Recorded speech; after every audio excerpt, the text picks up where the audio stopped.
Héctor Roncayo, curso nuevamente en la seccional de Roca, ¿sobre qué?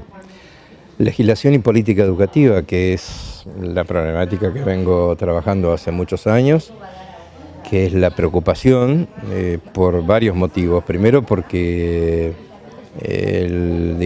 la corrida de los trabajos y de la problemática de las escuelas muchas de las veces no permiten o no dan tiempo para una lectura tranquila, consciente, discutida, debatida, de parte de tanto de los equipos directivos y de los equipos escolares de las instituciones, ni tampoco a veces se cuenta con espacios como para poder hacerlo, y por lo tanto hace que estas cuestiones a veces se lean en soledad, individualmente o en la casa, a lo mejor, y por lo tanto no hace a la función pedagógica que tiene que cumplirse en los debates y discusiones de qué y para qué están las normas y qué es lo que quiere una norma. Por ejemplo, una ley de educación, una constitución de Río Negro, una constitución nacional o un tratado internacional sobre los derechos de niños y niñas y adolescentes. O sea, hay muchísimas normativas. De hecho, en la página de legislación educativa de Río Negro que tiene la UNTER, seccional Roca y la UNTER Central, hay subida más de 7.000 normativas. O sea, estamos hablando de un marco normativo extensísimo, que lógicamente nadie puede conocerlas al dedo, pero al detalle, pero sí sus estructuras básicas y generales son importantes conocerlas. ¿Por qué justamente es importante conocer las leyes que me permiten desempeñarme en mi trabajo? Primero porque las leyes educativas y la Constitución de Río Negro fijan claramente principios, fijan metas, fijan acciones de las cuales el sistema educativo debe llevar adelante.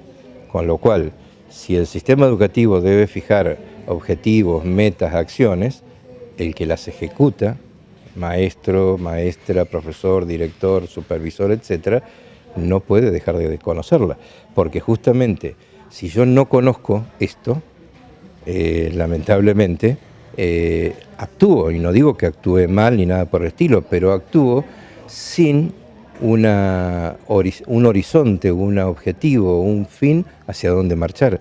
Digamos, hay una dispersión y una diversidad de planteo que muy bien en la comunión y en la comunidad, cuando se discute entre todos, se pueden unificar justamente esos fines, objetivos, metas, acciones, etc. Fíjate, por ejemplo, yo vengo diciendo hace mucho tiempo esta parte, y lo manifesté el otro día en un café filosófico en San Antonio Este, delante de la ministra de Educación de la provincia de Río Negro, diciendo que desde el 2006 en Río Negro se sancionó una ley que dice claramente, muy cortita dice, todos los años cuando un chico ingresa a primer año de la escuela secundaria, el Ministerio de Educación le tiene que entregar una Constitución de Río Negro para que se la lleve. Que no es cualquier cosa, es excelente el contenido de esa ley. Nunca se cumplió. Ahora, esto demuestra dos cosas. Una, que más de las veces los legisladores escriben leyes para escribirlas, nada más. Quedan en el anuario estadístico del legislador que dice yo hice tantos proyectos, tantas leyes, etcétera, pero después no sirven para nada, ni nadie se preocupa si las cumplen, las ejecutan o no. Y segundo, es simplemente escribir por escribir. Entonces, ¿qué le decía a la ministra el otro día? Que desconocía el contenido de esta ley, no la conocía, y que además le sorprendió y que además dijo que era de muy buen contenido, que espero que la pueda ejecutar, que se pueda aplicar.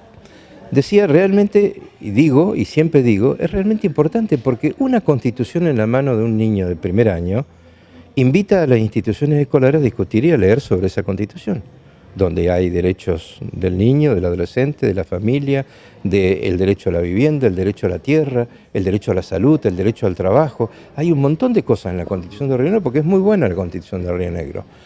Y además, eso va a la familia también, porque va a la casa. Por lo tanto, la escuela puede convocar a la familia a discutir y debatir qué dice esa Constitución. Y empezamos a hablar de otra manera. Ahora, lo que usted observa es que hay desconocimiento por parte del trabajador docente o tiene un cierto conocimiento de esas leyes que lo amparan para trabajar. En general hay desconocimiento, por esto que te explicaba antes. Primero, no hay una actitud gubernamental de propiciar permanentemente el debate. De hecho, quienes estamos propiciándolo es desde el gremio. Hace varios años ya venimos, desde prácticamente, siempre se ha hecho esto, pero digo, prácticamente desde el 2006 a la fecha, no paramos de hacer 3, 4, 5 capacitaciones por año sobre legislación y política educativa, donde uno va viendo que la cantidad de docentes que van pasando, en su mayoría, desconocen normativas básicas que, lógicamente, se van con una herramienta impresionante y con un debate muy interesante que se genera en los encuentros permanentemente sobre qué es lo que hay, qué es lo que hay que hacer y qué es lo que se debe hacer. Por lo tanto, esto es un paso interesante. Ahora, desde la estructura de gobierno, siempre lo que uno dice y reconoce es que están escritas en las leyes y en las normas qué es lo que hay que hacer. Pero para eso tenemos que propiciar espacios institucionales, propiciar discusión y debate profundo de lo que significan esas leyes y la Constitución y las normativas. Y esto no se hace. ¿Y sabe lo que pasa siempre? Y esto ocurre en todos los órdenes de la vida, porque lo he visto en infinidad de veces. Los que legislan, sean legisladores, sean autoridades ministeriales, creen y consideran que al minuto cero de haber firmado la norma, ya todo el mundo está en conocimiento. Y eso es una aberración, porque no hay difusión, porque no hay formas ni procedimientos de llegar a la gente, no hay impresión de normas. Ahora todo va por WhatsApp o va por correos, por lo tanto es tanto el cúmulo de información que llega por esos medios electrónicos que termina generando el proceso contrario, nadie lee. Entonces, ¿qué ocurre? Hay información, pero hay una enorme desinformación. Por lo tanto, esto es lo que produce permanente desinformación de las necesidades básicas, generales e importantes que debieran estar en conocimiento permanente de cada uno de los actores y sobre todo de la sociedad en general. Entonces, esto es lo que nos está sucediendo y la escuela no puede estar alejada de esto, porque la escuela es parte de un sistema educativo y hay que tener en cuenta algo muy importante. La escuela es un territorio del ejercicio de derecho. La escuela es un espacio político-pedagógico de formación de ciudadanos.